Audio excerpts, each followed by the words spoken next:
ever opened your phone for 2 seconds and suddenly you're emotionally invested in a stranger's argument from 900 miles away? Like, how did we get here?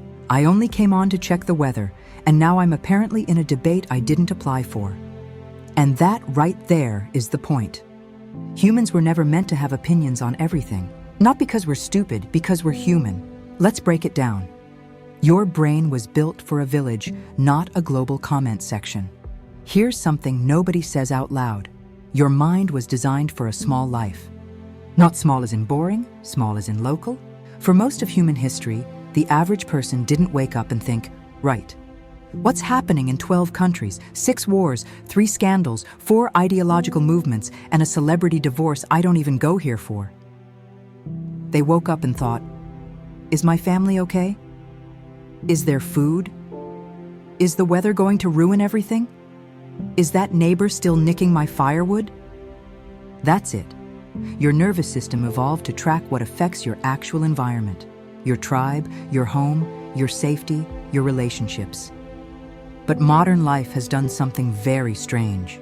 It's taken the entire world and poured it into your pocket, and then acted surprised when people feel mentally fried. Because your body doesn't process information like a news anchor. It processes information like a human animal. Meaning, if something feels threatening, unfair, enraging, humiliating, terrifying, shocking, your system reacts like it's happening to you, even if it's not. And then we wonder why people are exhausted, why people are snappy, why everyone feels on edge. You're not meant to carry that much emotional weight every day.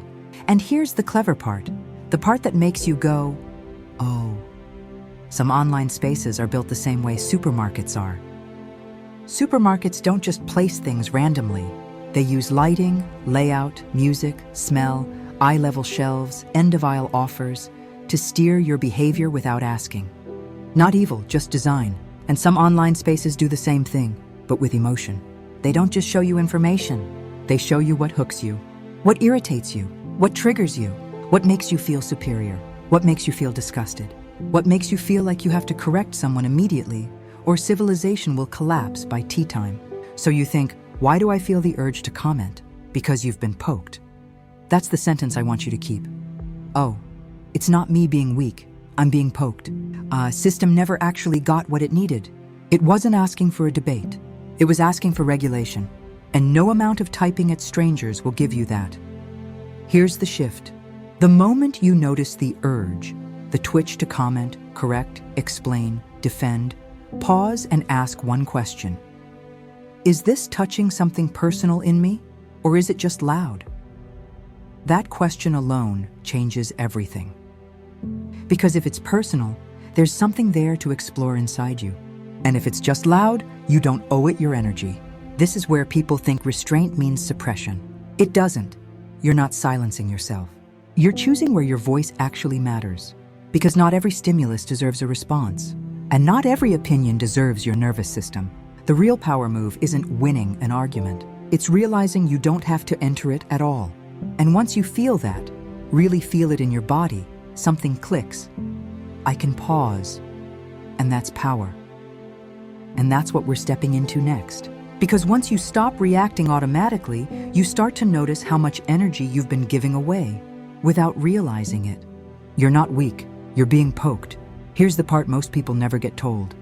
If you've felt more reactive lately, more irritable, more easily pulled into things you know don't actually matter to your real life, that's not a personal failing. It's not you losing discipline. It's not you being sensitive. And it's definitely not you being weak, you're being poked. Modern environments are engineered to do exactly that. Just like supermarkets are designed to move your emotions. Lighting, music, layout, colors, urgency cues. Digital spaces are designed to stimulate reaction, not reflection. Certain words, certain headlines, certain framings, they're not neutral. They're designed to trigger the fastest possible emotional response because emotion keeps attention locked in place, and attention is currency. So when something online feels deliberately inflammatory, when it feels like it's trying to get under your skin, that's not your imagination. Your nervous system is picking up on the manipulation. But here's where the trap snaps shut. The system relies on one thing, that you don't notice what's happening inside you before you react. Because the moment you do, The moment you become aware of the internal shift, the spell weakens. You start to feel it as, oh, this isn't about truth. This is about provocation. This is trying to pull something out of me. And that awareness creates space. Most people think strength looks like having the perfect argument ready, or being able to verbally dismantle nonsense on demand. But real strength looks quieter. It looks like noticing the hook and choosing not to bite. That choice isn't passive. It's active self-leadership. Because every time you don't react automatically, you keep your nervous system intact. You don't spike your cortisol. You don't tighten your chest. You don't carry the residue of someone else's chaos into your body. And that matters more than winning any comment thread ever could. Here's the thing no one likes to admit. A lot of online conflict isn't about ideas. It's about regulation. People who are dysregulated seek stimulation. People who are overwhelmed seek certainty. People who feel powerless seek dominance. And the platforms quietly reward all three. So when you step back and refuse to play, you're not disengaging from reality. You're disengaging from manufactured reactivity. That's not avoidance, that's discernment. And something interesting happens when you do this consistently. You start to feel your energy returning. You're less drained at the end of the day. Your thoughts feel clearer. Your body feels more settled. Because you're no longer outsourcing your nervous system to whatever scrolls past you next. Instead, you begin to recognize the difference between something that genuinely requires your attention and something that just wants your reaction. That distinction is life-changing because once you see it, you can't unsee it.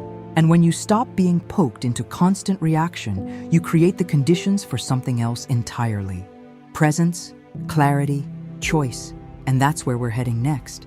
Because the real shift isn't just about not reacting.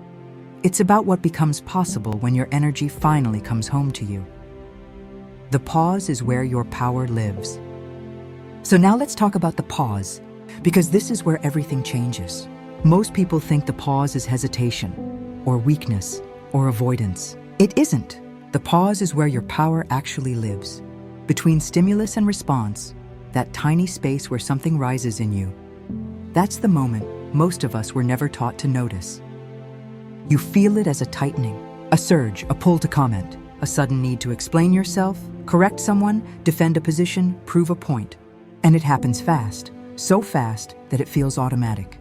But here's the truth, that urge isn't wisdom, it's nervous system activation. Your body is reacting before your mind has had time to orient. And that doesn't mean anything is wrong with you. It means you're human in a world designed to bypass reflection. This is why the pause matters. Because when you pause, even for a breath, you interrupt the loop. You give your system just enough time to ask a different question. Not, what do I think about this? But what just happened in me? Did your chest tighten? Did your jaw clench? Did your breath shorten? That's information. And the moment you notice it, something shifts. You move from being inside the reaction to observing it. That's regulation, and regulation is freedom. You realize, I don't actually have to do anything with this feeling. I don't have to express it. I don't have to act it out. I can let it pass.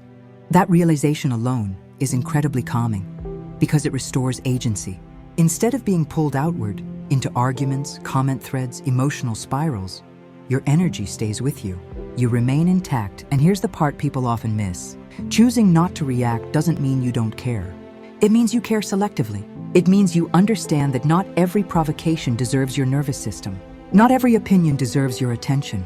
Not every moment requires your voice. Silence, when chosen consciously, is not submission, it's sovereignty. And when you practice this, something subtle but powerful happens over time. You start to trust yourself more. You stop needing constant validation.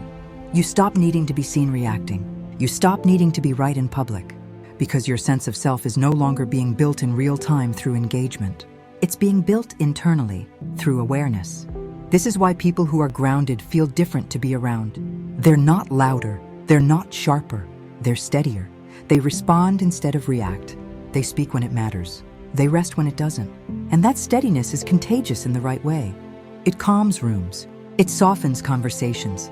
It creates space. Not because they force it, but because regulated nervous systems invite regulation in others. So if you've been feeling pulled, drained, reactive, or overwhelmed lately, this isn't about fixing yourself. It's about remembering that you're allowed to pause. You're allowed to breathe. You're allowed to not engage. And in that pause, quietly, gently, your power returns. And in the final segment, we'll bring all of this together. Because this isn't just about personal peace. It's about what happens when enough people stop giving their energy away unconsciously. When you come back to yourself. So let's land this. Because everything we've talked about today, the reactions, the hooks, the constant pull to engage, it all points back to one thing. Your energy. Most people don't realize how much of it they're giving away. Not in big dramatic ways, but in tiny moments all day long. A comment you didn't need to read, a headline you didn't need to absorb, an argument you didn't need to finish in your head. Drip, drip, drip. And over time, you start to feel tired in a way sleep doesn't fix. That's not laziness, that's leakage. So when you pause, when you stop reacting automatically, you're not checking out. You're reclaiming yourself. You're saying, I decide what gets access to me. I decide where my attention goes. I decide what deserves my nervous system. And that changes everything. Because when your energy stays with you, you start to feel clearer, calmer, more present, less scrambled by the noise. You notice that you don't actually need to have an opinion on everything. You don't need to explain yourself to strangers. You don't need to perform certainty. You can observe, you can think, you can feel without being dragged. That's not indifference, that's maturity. And here's the bigger picture. A world built on constant reactivity depends on people staying disconnected from themselves. Because disconnected people are easier to steer, easier to provoke, easier to divide. But a person who's anchored in themselves? They move differently. They don't rush to outrage. They don't feed every fire. They don't confuse stimulation with truth. They listen more than they shout. They choose more than they react. They stay whole. And when enough people do that, quietly, individually, the entire atmosphere changes. Not through force, not through fighting, but through coherence. A regulated person doesn't need to dominate a room. Their presence is the signal, and that's where real change begins. Not out there, not in endless debates, but in the simple radical act of coming back to yourself. So if there's one thing I want you to take with you from this, it's this.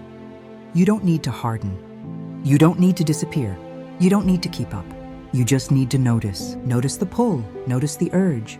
Notice the moment your energy wants to leave you. And then, gently, choose yourself instead. That choice is quiet, but it's powerful. And if this space helped you remember that, even briefly, then you're exactly where you need to be. As always, this has been Valkyrie. Thank you for stopping by. Until next time, be kind to yourself and be kind to others. Lanterns up.